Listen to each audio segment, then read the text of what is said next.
नमो भगवते वासुदेवाय हरे परमात्मने प्रणताक्लेशनाशाय गोविन्दाय नमो नमः।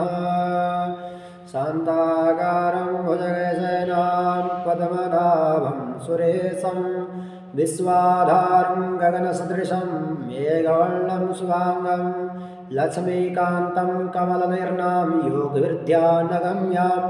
वन्दे विष्णुं भवहरं सर्वलोकैकनाथकं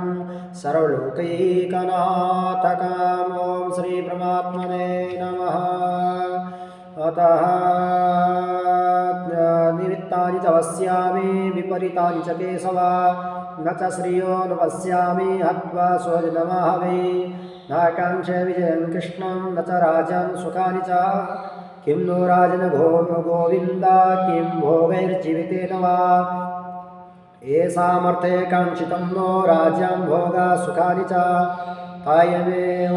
युद्धे प्राणस्त्यक्त्वा धनानि च आचार्यः पितरः पुत्रास्तथैव च पितामहः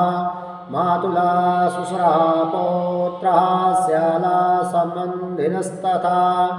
एतान् हन्तुमिच्छामि घटतोऽपि मधुसूदन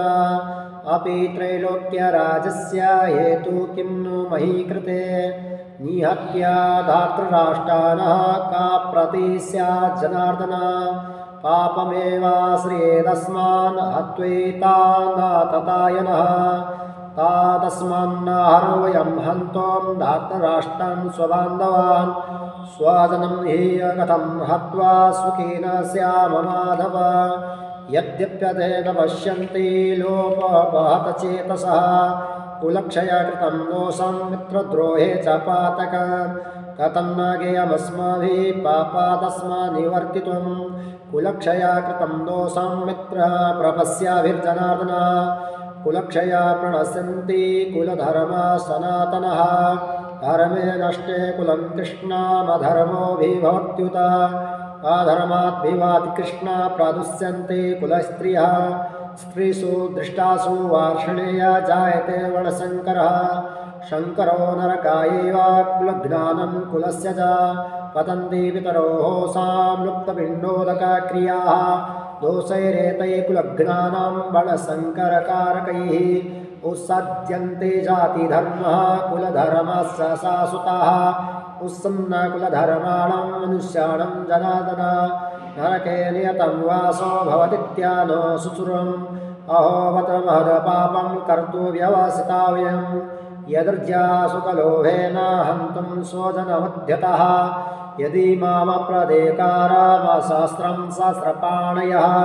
धातृराष्ट्रारणे हन्युस्तन्मे क्षेमतरं भवेत्। सञ्जय उवाच